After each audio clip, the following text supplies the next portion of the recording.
Hello, and welcome to Reporting the World. I'm John Dancy, Director of International Media Studies at Brigham Young University. The United States Congress, is it, as some have said, the world's greatest deliberative body? Or is it an institution so given to power struggles and partisan politics that it no longer acts as the people's voice in government? And what role does the press have in forming the public's opinion of Congress? As you know, if you're a regular viewer of this series of programs, we use this hour to take a hard look at how the press covers a segment of the American government. On this broadcast, that institution will be the U.S. Congress. Joining us today is former New Hampshire Senator Warren Rudman. While serving 2 terms in the Senate, he was one of the authors of the Gramm-Rudman-Hollings Act, which forced discipline and accountability on an out-of-control federal budget process. Most congressional observers see it as one of the most important pieces of legislation of the 1980s. Senator Rudman never shied away from high-profile controversy. He was vice chairman of the Iran-Contra Committee and was highly regarded for his tough, objective questioning. He also served as chairman of the Senate Ethics Committee, a post that put him in the position of having to call his fellow senators to account for their dealings on many occasions. After his retirement from the Senate in 1992, his reputation for straight talk and integrity made him the indispensable man in Washington. He is an advisor to presidents and cabinet secretaries and is frequently called in to handle the most sensitive of issues, such as the investigation into the Gulf War syndrome. He serves currently as chairman of the President's Foreign Intelligence Advisory Board, one of the least known but most important groups in Washington because of its super-secret knowledge of the nation's intelligence agencies. Guy Gugliotta of the Washington Post has covered the U.S. Congress for the 7 of the past 9 years. He's had a front-row seat at the impeachment trial of President Clinton, the Republican Revolution of 1994, and hearings into the campaign finance reform issue. He has been a daily observer of the power struggles that are a fact of life in Washington.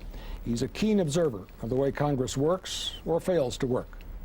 Dr. Kelly Patterson is chair of the Department of Political Science at Brigham Young University. He has been a congressional fellow, spending a year working on the staff of the Democratic caucus in the House of Representatives. He is the author of numerous publications, including Political Parties and the Maintenance of Liberal Democracy. And in the interest of full disclosure, I should tell you that my own career included 7 years covering the U.S. Congress as a network television correspondent. Let's begin with Senator Rudman. Senator, does the press have a role in the low esteem in which the Congress is held on the part of the American people? Well, I think some role, and you'd have to come to that conclusion because what the people in this country know about the Congress, they know largely, I guess the latest figures are 90–95% from television coverage. Now, then you have to reach a decision. Was the coverage so selective as to make the Congress look bad, or was the coverage accurate and it made the Congress look bad because that's the way they were? So, you know, that is kind of a circular thing. My sense is that the media from time to time tends to concentrate on the negative.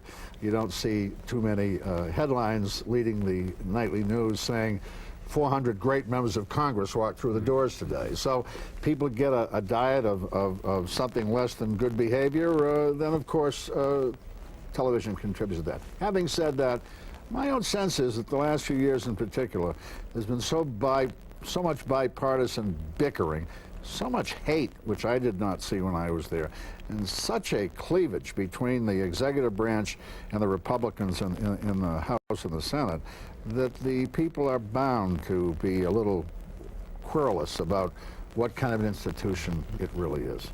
Guy, let me ask you this to help the audience understand how the press goes about reporting Congress. Talk a little about your day, how you would organize your day as a congressional reporter, how you would pitch stories, and how we'd get those stories in the paper. Sure. It's Congress is the last low-tech aspect of our business, I think. It's the only place that I've worked in where you can find the principal people you want to talk to simply by going downstairs and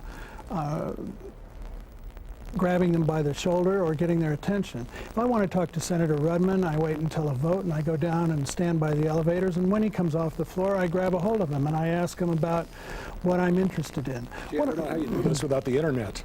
Yeah, exactly. In the House of Representatives, it's the same. It's the same thing. It's the closest thing to a state within a state that we have in this country. Until recently, laws that applied to most of us didn't really apply to Congress. The cops are Congress's own cops. They're not local cops. There's a very, very well-defined and well-perceived division of power. The president comes up to Congress when he's invited. Cabinet members come up when they are invited. It's very easy to cover. It's very easy to know what the issues are, and it's very easy to follow them on a day-to-day basis. Today, for instance, I'm sure that we're looking at budget negotiations that run in and out of the congressional session throughout. So you know what's going on all the time. What the challenge, of course, is to separate what you really need from the huge volume of material that's being put out. And in that case, you usually have to read up, understand what's going on, understand who knows about it, and find them. Finding them is the least difficult part of it. I know from my own experience with the television networks tend to look at Congress as a bunch of guys in polyester suits who are not really serious about politics, who are basically sort of dim-witted and anxious to push their own political agenda. Does the Post have a similar bias against Congress? Oh no, we regard ourselves as the hometown paper of record in Washington. We take ourselves deadly seriously. I have to say that when I first came up to cover Congress, I sort of did think they were a bunch of polyester-suited buffoons. But right here, guys. yeah, exactly right. But as time passed, I came to have a greater and greater respect for what they do. What Congress does is very hard. It's very complicated. It's very difficult to understand. And senators and House members spend long, incredibly long hours doing it. Kelly, you got a chance to have a front row seat at Congress for a year. As an academic, you went to Congress as a congressional fellow and got to spend time on the staff of one of the standing committees there. Was that your reaction as well? That it's a lot harder from the inside than it is from the outside? Yeah, it is very difficult. When I left Congress, one of my colleagues penned a note to me in a card saying, "Good luck explaining how this works to the outside world." And that's very true. There are so many personalities involved in any given negotiation over a piece of public policy, and there are so many rules that structure how the policy process works, and there are so many twists and turns in the policy process itself that very complexity makes it very, very difficult, I think, to convey to anybody in a newspaper article or on a 2 or 3 minute television news program, if you even get that much. So yes, I found it very very complex, and certainly came away with a much greater appreciation for the job they do. Do you think the American people don't appreciate enough what goes on in Congress? I don't think the American people appreciate enough what goes on in Congress, and the public opinion polls show that. I think the nadir or the public opinion polls was probably the last couple of years where they've done pretty well withstanding, but the bottom out occurred in 1992 when I was there. 17% of the American people had confidence in the 17% job. out of... Only 17% expressed approval. 17% of the American people expressed approval in the job that Congress was doing, and this was in the middle of the Perk scandal, the House Bank scandal, and everything else that was going on. And that when the public gets a steady diet of those kinds of scandals, it's very hard to break through that and say, well, in addition to all these scandals that seem to be swirling around the hill, they're actually doing some things. I think a real bad fallout of precisely this was that an awful lot of new senators and House members in particular came into Congress subsequent to this period running against Congress, running against the institution. And they say, well, Congress is terrible, we have to clean it up. And they say government's terrible, and public service is terrible, I can do this. And so they end up running down the institution. So then they come in and they wonder why the institution continues to get bad marks. And in fact, they've simply by bad-mouthing it so often to get in, they contribute to that. Of course, the other problem is a lack of understanding of what the Congress does. I mean, the Congress is the legislative branch of the government. It takes issues and decides whether or not there ought to be legislation to solve problems, which some people perceive and others don't. Good example, health care. There are a tremendous number of people in this country who believe that there ought to be more universal health care delivered a different way, and are willing to pay for it because it must be paid for. We are all through, I think, deficit spending, which got us into the mess we're in. So you have this large group who feels this way. You have another large, represented by a number of members of Congress, House and Senate. You have another group that says, that would be nice, but we can't afford it. I can't afford another 4% on my FICA from 7 3/4 to 11%. I'm against it. So they go at each other all year long. Nothing happens. The press says there's gridlock going on. Well, that is the purpose of the legislative process. There ought to be gridlock going on until there is an overwhelming amount of support for something which can get to the White House and get signed. So people misunderstand. They say they're always fighting with each other. Well, they're fighting with each other in many cases because they have substantial disagreement. So that's not understood either, it seems to me. Now, and there's an interesting paradox here, too, that when you look at the research on what people know about Congress and how it affects their opinions toward Congress, the more people know about Congress and the more educated they are about Congress, the less they actually like what Congress does. And that goes right to the heart of what... What does that suggest? Yeah, well, that goes... should have less programs like this, probably? Probably, but it goes right to the heart, I think, of what is known about Congress and what's reported about Congress, because it's what they take away from the process itself. They don't see it as a neat, clean, deliberative process, but they see it as a process fraught with special interests, fraught with partisan bickering, and all these other problems, and they get into it and see it that way, and they just... An early American statesman once said that the Senate, particularly, not the House of Representatives, but the Senate, was the place where the passions of the country are saucered and blowed. In other words, where the passions are allowed to cool down, and time and legislative gridlock, if you will, affect those and give time for passions to cool. Is that happening, or is the Congress so partisan now that it can't happen? I won't say it cannot happen, but I certainly think that it's happening less. Having said that, there is no question, I think, anyone who covers the Congress, that the Senate will be slower, more deliberative, more careful, more apt to gridlock because of its rules than the House, and that is as it should be. I mean, the Senate was created to deliberately make it more difficult to pass legislation or treaties or nominate people, because the idea was that it should be deliberative. It should take time. So the system makes it so.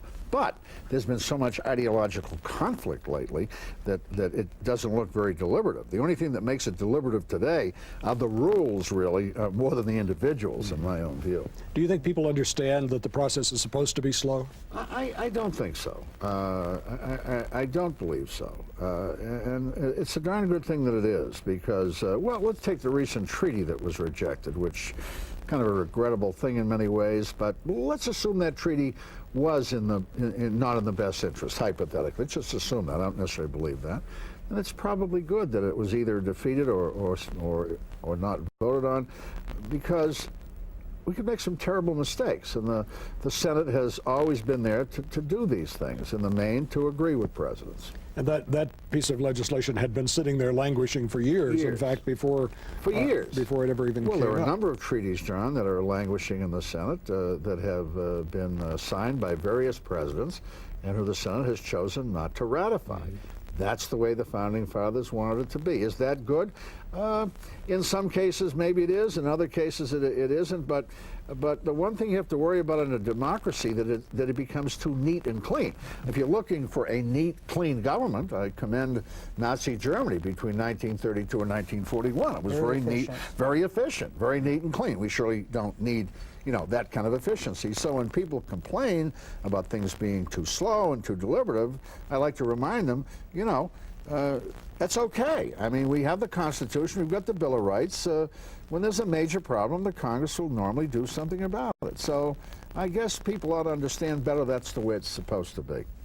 Let me ask you, Senator, when you were in the Senate, how did you order your relations with the press? How did you go about dealing with the press? Well, I have to answer that by essentially setting a predicate to the question. I decided early on that if you were going to get anything done in the Senate, if you're going to build any support for it, you had to have access to press who knew the story, understood it, were willing to give it its relative value and do something with it. So I made it a point to get to know people like yourself, like others who work for the major networks, to make sure that there was someone I could talk to. Now, they would have to judge whether it was a story or it wasn't a story, and that was, of course, a journalistic decision. So what we did in our office is we essentially said, press releases, trying to spin the press, that won't work.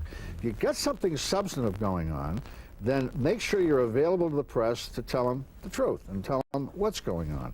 And it's interesting, if it's a real story, if it's a story the American people probably will be interested in, then you go to any first-class journalist and you'll make sure that story gets out. There is no way to get something done legislatively in this country unless you have strong press coverage of it. It just won't happen. What's your reaction to that, Guy? The strategy that Senator Rudman just laid out. Well, I think that's accurate. I think that it is almost impossible to get anything substantive done in the country without strong publicity and without people knowing about it, and that's important. I think that's part of our system. It is, in fact, however, quite easy to get something small done for a particular constituency without anybody knowing about it. Oh, and, sure. Well, that's different, of course. But in fact, you don't want the press to know about that. Exactly. Yeah. Precisely.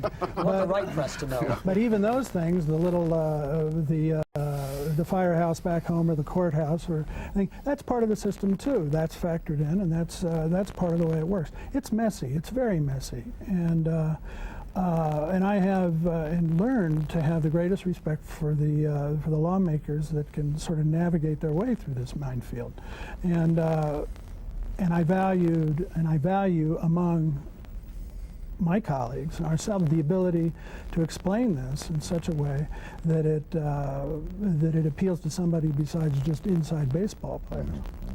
Senator, talk a little about the difference between the national press and your state press. How did you deal with them, and was it different? Oh, enormously different. The state, I don't mean to in any way, insult or demean the local press. They're very good at what they're supposed to do. I mean, the State House Press Corps in New Hampshire understands all of the issues that the governor and the legislature are faced with. They understand it completely. The local reporters understand what's going on at City Hall and what the battle is. They mainly don't have a clue as to what the national issues are. So if you're a United States Senator or a Congressman, you have to take a lot of time when you go home to explain to your local press the significance of the issues that you're working. Now, contrast that with the national press, who are like sharks cruising just below the surface. Number one, they know as much about the subject as members of Congress. I mean, that's their job. I mean, if you're an NBC correspondent or you're a correspondent of the Washington Post, you're being paid a pretty fair amount of money to do your job and to know the subject. So you're dealing with very knowledgeable people. You're dealing with people that you can't spin or even try to. And you're dealing with people who can ask you very tough questions because they know the subject.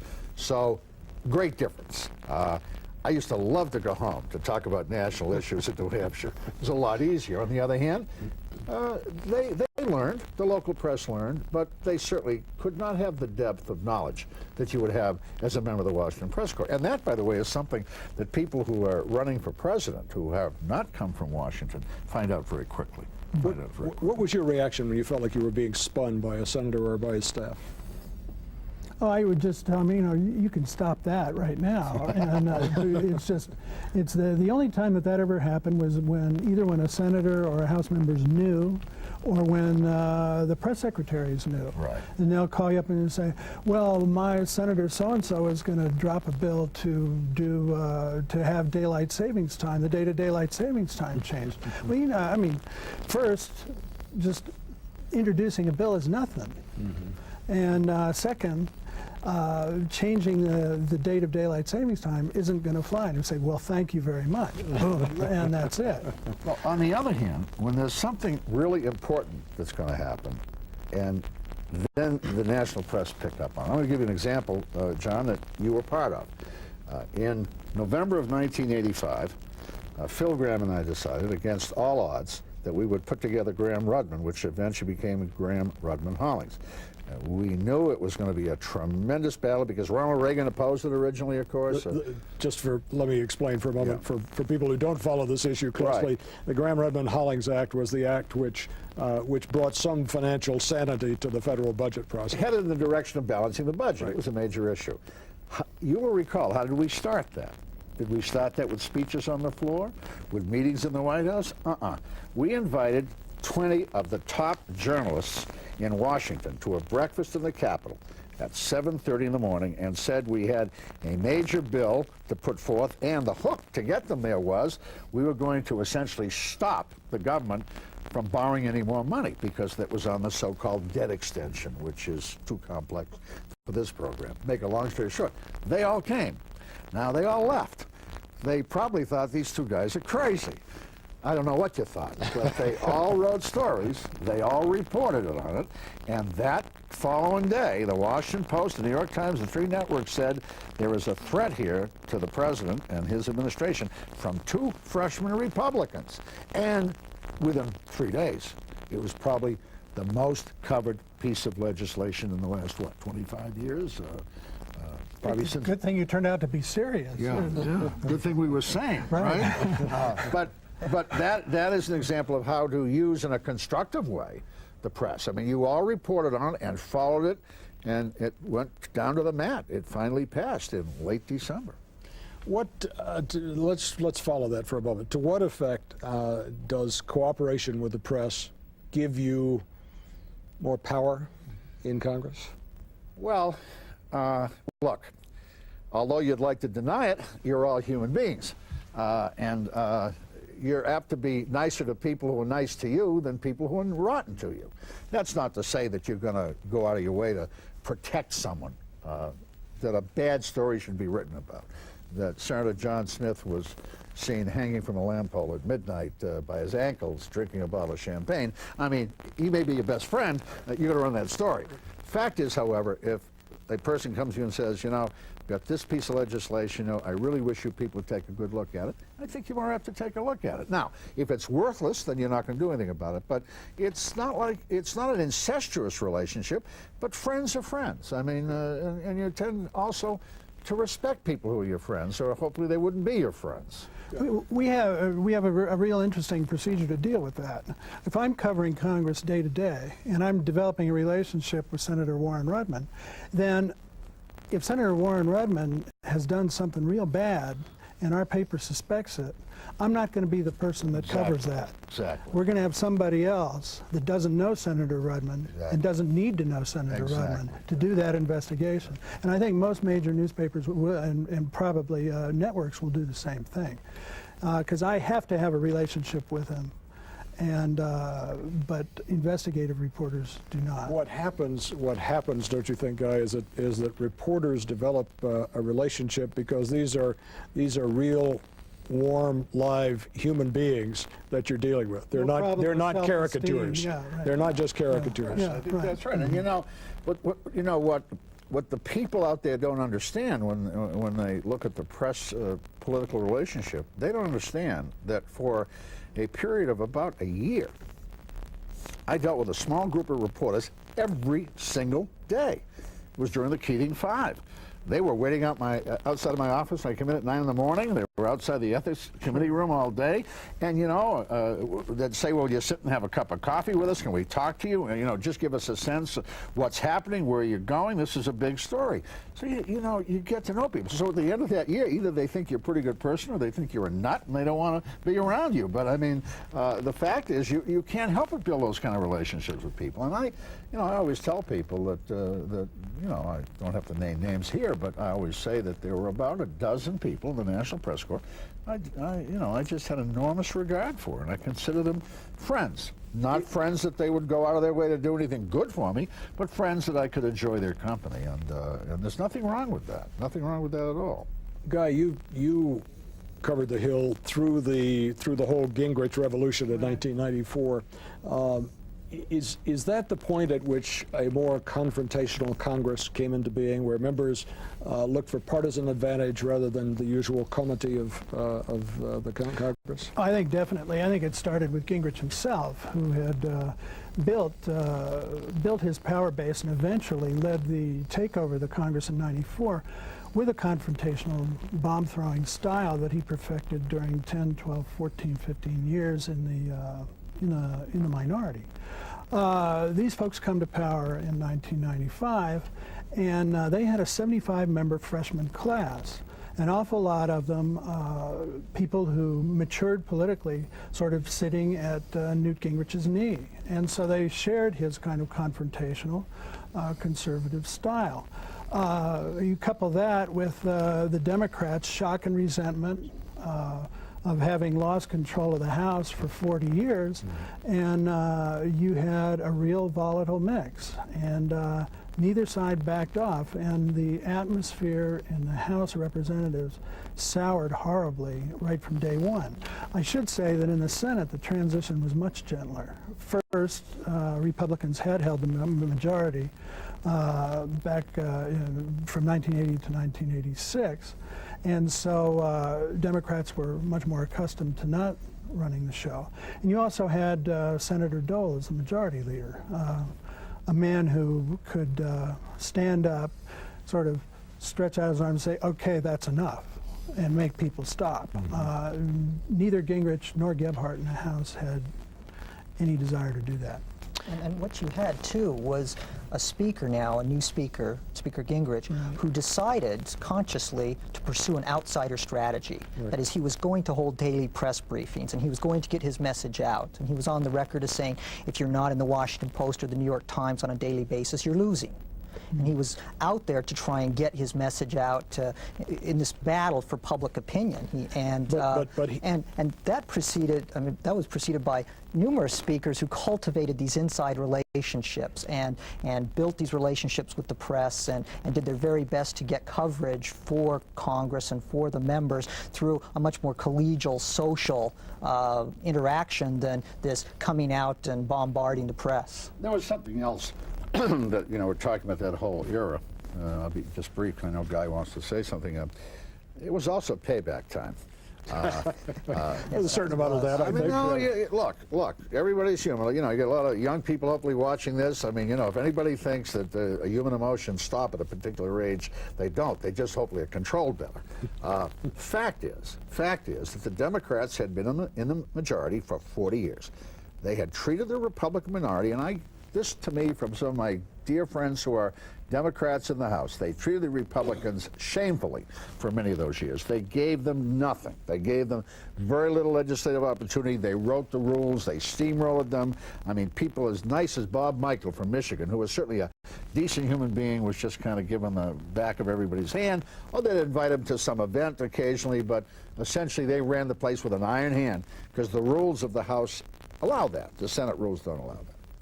Now, Gingrich and company get elected. Let me tell you, I had heard many conversations that we're going to teach those people what they did to us for the last 40 years. Well, it was like, the Greco-Roman Wars. I mean, and that went on for a year before everybody drew back a bit and said, I think you'll agree, maybe this isn't the best way to run the country. Yeah, we better stop this. Okay. There was a lot of that. Yeah. Oh, I think one of the things I wanted to say when Kelly was speaking, and it applies to what you just said too, Senator, is that when the Republicans came in, you see, Gingrich took a lot of this on himself. One of the things I noticed from day one was that within the Republican caucus, they changed a whole lot of rules about the way things were going to operate. The Speaker became much more powerful than he had been under during the Democratic regime. They imposed term limits on committee chairmen. Gingrich and Army, the new majority leader, made a special effort to cultivate this 75-member block of new freshmen, people that they could use as a hammer against the older folks in their own caucus. Gingrich was a much more powerful speaker, as a speaker, initially, than Foley before him, and probably even O'Neill, and probably even Jim Wright. It took a great deal of power away from committee chairmen. Right, exactly. And concentrated it. That was a great story to cover. Right, no, it was fabulous. But it collapsed. Okay, well, that's the thing, is that he sowed the seeds of his own destruction to a certain extent. But juxtapose the strategies followed by current Speaker Dennis Hastert with the media strategy followed by Speaker Gingrich. The opposite. It's just the opposite. He cultivates his relationships with the inside. He works with the press on the inside, whereas Speaker Gingrich did it all on the outside. Once again, in this battle to shape public opinion and to help set the public agenda. To get back to our focus on the press, did the press contribute to this? Because the press loves nothing better than to cover a good fight, and there was a good fight going on the Hill. What else are you going to do but cover it? Well, and Speaker Gingrich You said, had to cover it. Yeah. Speaker Gingrich had been saying, too, that I know you love to cover outrageous comments, and if you want outrageous comments and we'll cover outrageous comments, I will provide you with outrageous comments. But the thing is, initially, particularly in the first year, there were immense accomplishments and immense things that Gingrich could point to. I mean, with these, several of these items from the contract with America, we're getting 70, 80, 90 Democratic votes. I mean, there was a lot of pent-up frustration from 40 years of going along to get, going along to get along, to shape these massive pieces of legislation so that the Democrats could hold their disintegrating caucus together. And so then all of a sudden the Republicans come in and they're talking about things like the balanced budget that a whole bunch of people were talking about. And Gingrich and the Republican majority in the House had a huge number of successes initially. I mean, they beat themselves to death to try to get it. But the thing is they tapped a wellspring of very, very deep discontent that had existed in a large number of among the Democrats too, and they got big chunks of Democratic support for many of these major issues. Then, of course, they sort of overstepped, and things began. They overreached, and things began to fall apart. Let me turn to money, which is always a constant question on Congress. I know, Kelly, that you've been working on a research project on the influence of money on the Hill. To what extent does that influence and drive this partisanship that we're seeing? Is that a way to gain money, to raise money? Well, I think so, because it mobilizes a base of supporters, and you have to mobilize a base of supporters in order to get the contributions that you need to fund these very expensive campaigns nowadays. I'm sure Senator Redmond is very happy not to have to raise the millions of dollars necessary now to fund what are very expensive campaigns. And you do that by going out and tapping a base of supporters. And those people don't know you as one that they should support unless you have given off the signals that they recognize as one friendly to them. That's a good point. How much time did you have to spend raising money every day? Very little. But you're unusual, though. New Hampshire is an unusual state. No, number one, I didn't take PAC money, so that made that awful simple. I was the first one, by the way, not to. I just said I don't want that. I did not raise a lot of money. I was very fortunate. I was outraised the first time enormously. I was running against an incumbent Democrat, and I raised probably $600,000 or $700,000, and raised that mostly in New Hampshire, some of it out of the state. Second election, raised maybe a little bit more. Raised it also a lot in New Hampshire, maybe 60-40 at that point. But that's because I just decided I wasn't going to get involved in that kind of a thing. When I come from New Hampshire, and it's a small state, you can get around pretty easily. You couldn't do that from New York, Michigan. They could probably do it in Utah, but I don't think you could do it in most large states. It's a scandal waiting to happen. There's too much money involved. I mean, Teddy Roosevelt, a Republican, outlawed corporate money years ago. Now corporations give hundreds of thousands of dollars to the parties, who turn around and take that money and do so-called party building activity. It's really a total rejection of the law. I, of course, as I told you, am a strong supporter of John McCain, but even if I were not, it wasn't. He's right. I mean, we got to get all this soft money out. We got to increase the limits, make it easier for people to raise money instead of those 1976 limits. It's just wrong, and the press, rightfully, is doing a pretty good job reporting on it and reporting where this money is coming from. The problem is that some of the largest amounts of money that are coming do not have to be disclosed under current law. And I'm a great believer in disclosure. Do you agree with that guy that the press is doing a good job with this? Pretty much now. I think the press got ambushed by this issue. 1996 was sort of the flowering of soft money and the beginning of the so-called issue advertising and things like this. And I, for one, did not fully understand it. I didn't understand it as it was happening. And I think a great number of my colleagues did not either. And it is fairly complicated. And but we've done our homework since then. And I think that Senator Rudman raised some of the key issues. Raising the hard money limits, the legitimate money that you can raise, would be a good way to get rid of the under-the-table type money. Also, I think some consideration has to be given to state by state. What Senator Rudman needs to run is not the same as what Senator Schumer needs to run with in New York. What Representative Don Young needs to run in Alaska, a huge state, is not the same as what Representative Charles Rangel has to raise in West Harlem, in New York City. I mean, you have different geographies, different mixes of voters, different media markets, different expenses. There will be change. It is coming.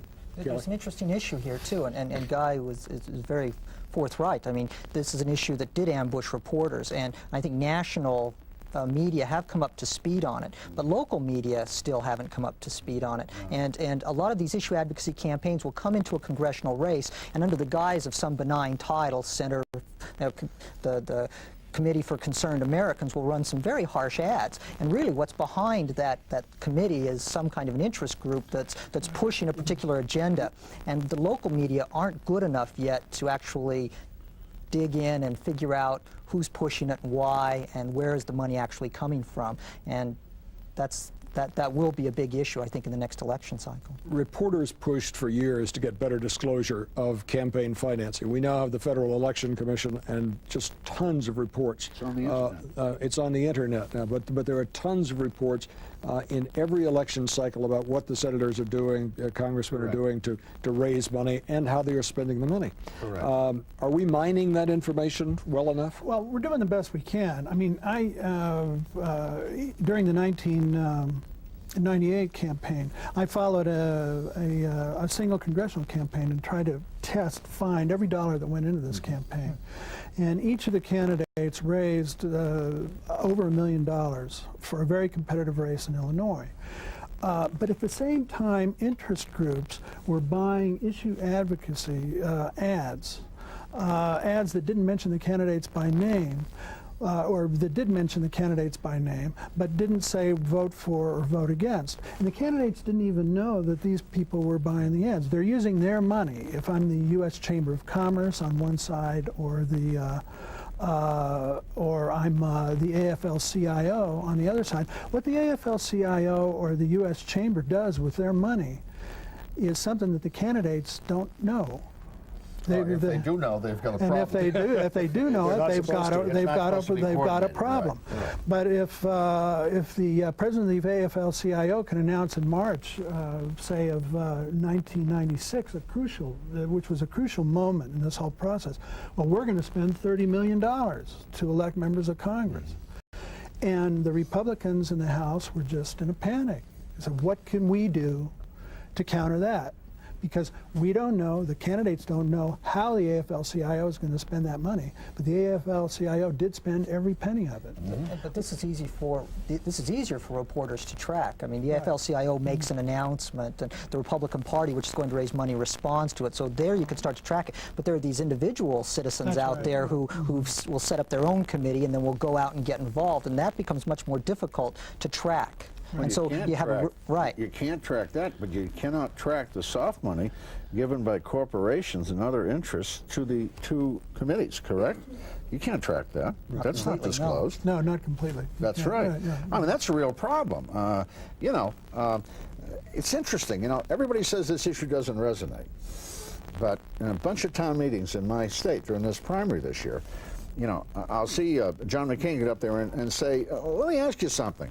Do you agree with the fact that, and he'll list off actual corporations. They gave $100,000 to tobacco company or this company, that company. I mean, tell me, do you think that if you make an appointment to get into that senator's office or whatever, that you will get in as quickly as they will? And of course, people laugh. I mean, people are starting to focus on the issue. The Washington Post had an editorial the other day saying that the issue was finally coming to the point where there was movement. You can see that movement. All right, well, let me quote you, Senator Mitch McConnell of Kentucky, chairman of the Senate Republican Campaign Committee.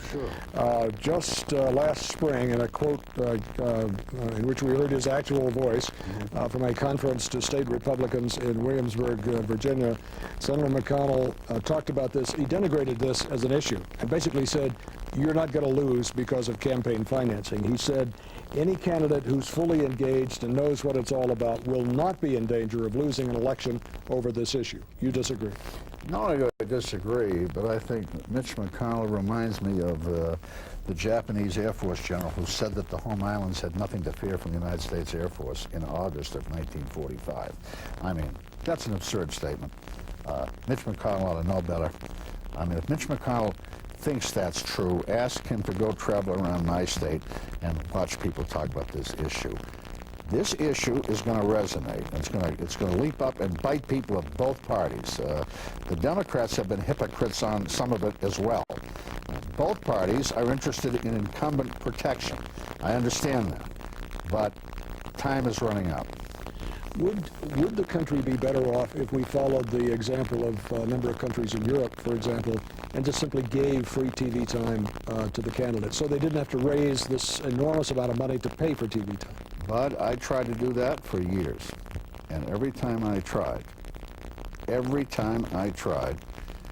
and Jack Danforth joined me on a couple of occasions, former senator from Missouri, the radio television industry defeated us. They didn't want that time given free.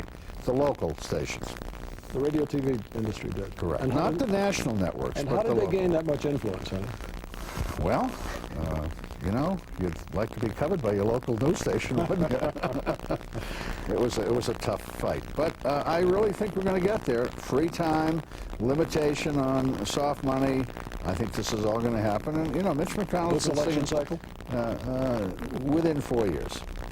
I'd like to raise sort of an objection to the idea of free time. I think members of Congress and other politicians should have to sweat to raise the money to do it. I mean, I think that politicians should know that being in Congress is not all a cakewalk. It's not all doors being open for you. It's not all giving speeches and getting people clapping their hands.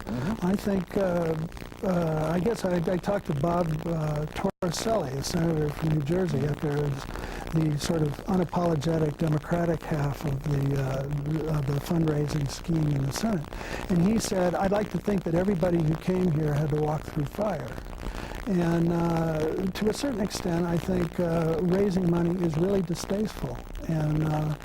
And politicians who want to be senators, who want to be members of the House, should have to pay that price. Well, fine. Nobody's disagreeing with that. There are ways. I don't disagree with that. I don't think that they should give you a check in the campaign and say you're a wonderful person. I think that you ought to have to raise money. And you ought to have the limits raised a bit. But I think the field ought to be leveled a bit in the sense you're going to have these enormous amounts of soft money pouring in the parties, which, by the way, gives the perception of all the special interests controlling Washington. And the betterment. That's my point. And the flip side of this, though, is that competitive elections do a much better job of getting information out to voters. Absolutely. And so much of our electoral system, from fundraising to airtime, is skewed toward incumbents, so that you have this re-election rate for incumbents well over 90%. And what that does is, I think it diminishes the ability to deliberate in American democracy, because you have an incumbent who can get his or her message out, and a challenger who is up there screaming, "Please cover me too, please cover me too." And Guy will tell you that in some circumstances there's no reason to cover a challenger because they've only raised $10,000 or $20,000, and we know they're not serious. Right. So why should we cover them? Well, to some extent, they're not. That's right. That's another Which point is to your make. point. Yeah, it's another point. But they can't become competitive. I mean, what's coming first here, the chicken or the egg, right? But look, I mean, look at the Democrats and the Republicans in the House, the organizations in charge of winning seats. What they want to see from the prospective candidate is they want to see $100,000 on January 1 of election year. You raise $100,000, you come to us, and we'll see that you can compete. Or you actually go out and recruit wealthy candidates who don't necessarily need to the raise the money, but could That's the least That's desirable. the least desirable. But Kelly, I think what I'm saying, and I think what we're both saying, is that, you know, I don't care what state you're from. If you want to run for the House or the Senate, if you can't come in early on and say, look, I've raised $100,000, $200,000, I've raised that money, then under our system, unless you go to a total publicly financed system, that's kind of the bona fides that tell the people that you're a real person. That's right. Now, you may not like that, but that's kind of the screening process happens to be money. That's right. Maybe it should be IQ. You're right. I mean, John's saying that's part of the ante that you have to. But once again, there are tremendous barriers to challengers who would like to get involved and can't, and that's because they're not taken seriously. And they would be great candidates, and they could be taken seriously, but clearing those initial hurdles and getting recognized is very difficult. The only way to totally level that playing field, what you're saying is that someone who teaches school here in this city, and who doesn't know a lot of well-to-do people, and can't raise $100,000 in a short period of time, is not nearly as well positioned as a lawyer or a doctor who lives and practices, who knows a lot of well-to-do people who work or practice with them and willing to give the money. And so you're never going to eliminate that unless you eliminate all private contributions and go to public financing. When you do that, then you can do it. And I'm not for that, by the way. Aren't you going to put politics in the hands of the elite? Then you're saying a school teacher can't raise this kind of money and get into it, but a lawyer or a doctor can. Doesn't that make politics an elite business? There's no question. There's no question that there is not equal opportunity and access to politics in America. You have to kind of weigh what Kelly's point is and what I'm talking about is that you want to put this in the hands of the public treasury. Now, most Americans will tell you they don't want that to happen. So it's kind of tough as to how you get there, but who said life was going to be easy? I mean, you know, who said that anything would be equal? We claim we're a country of equals. Well, we're not. It depends where you're born, who your mother and father were. There are a lot of things that discriminate in this country, and there's no question that to get through the starting gate of politics today, you know, you've got to have a lot of friends who are willing to come up with a $500, $1,000 to help you out. That's true. And that's not good, but that's true. But you ask the politicians what they hate the most about the political system they have, and it's raising money. They all find it very distasteful and very demeaning. Absolutely. But I mean, politics, and I think being in Congress, there are very distasteful and very demeaning aspects to it. It's a messy business. It's one of the things you were talking about right at the top, John, that it doesn't look very nice. And people don't understand. And people don't understand that. And the thing is, and the politicians at least should understand that, and they should have to pass that threshold. And having said that, I found it the most exhilarating experience of my life. I mean, with all the hard work and all of the... Raising money? No. Being a servant? No, I'm not that crazy, John. I was referring to Guy's previous comment. Let me ask you this. We have about 5 minutes remaining. What could the press do to better cover Congress? How could we do our job better? Well, I would just say two things. I mean, this is so hard because if I were suddenly given a job as editor of the NBC Evening Nightly News, I'm not sure I could do it any differently. But I guess what I would try to do is to put some balance into the reporting. I would do enough reporting on the latest scandal that was going on to make sure that people knew that it was going on. But I would then make very sure that I had a lot of in-depth coverage on the substantive issues that were playing their way through the Congress each night. I think, having heard this enough times, that I could tell you the reaction from the executive producer of NBC Nightly News, the reaction would be, that's really dull. How do we put that on the air and keep people interested? Well, that's why people go to school here, to learn how to do that, right? I don't know the answer. Do you ever find yourself, Guy, under pressure from your newspaper to jazz up a story that's basically intrinsically dull?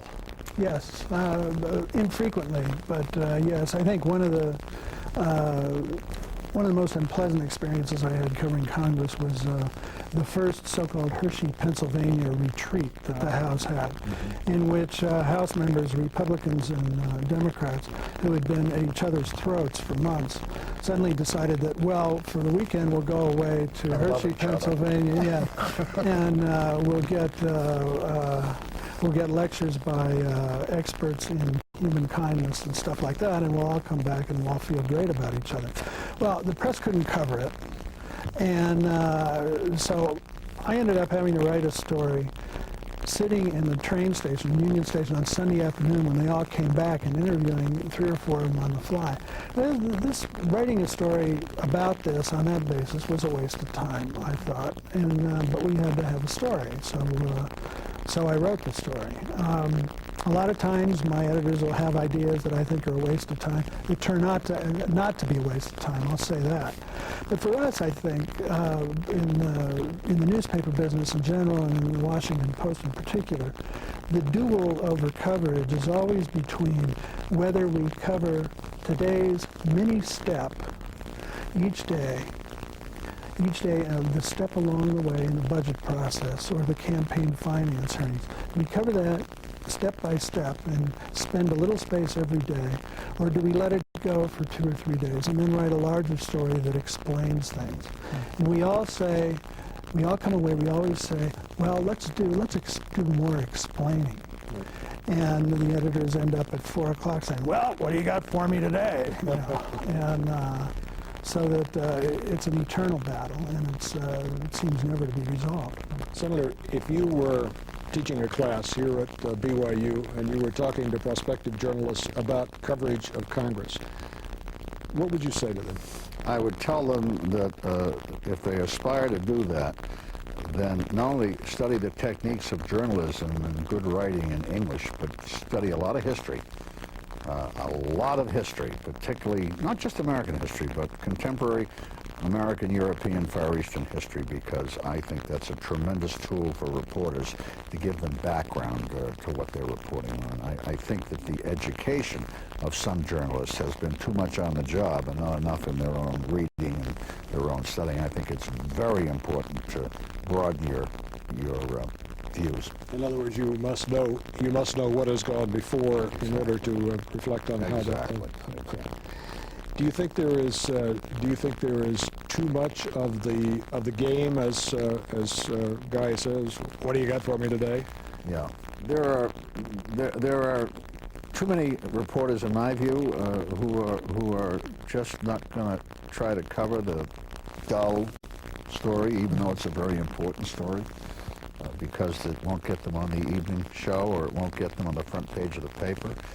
I think journalists ought to resist that, ought to do quality work, do the best they can, and eventually they'll get recognized for it. I mean, I know that in the last 5 years, the difference in how the deficit is covered is enormous. The story is now being told both in the electronic and the print media. It wasn't that way. Boy, back in 1984, 85, it was an impossible task to interest anybody. Gentlemen, thank you very much for this wonderfully inspiring and lively discussion about the way the press covers Congress. Thank you, and good day.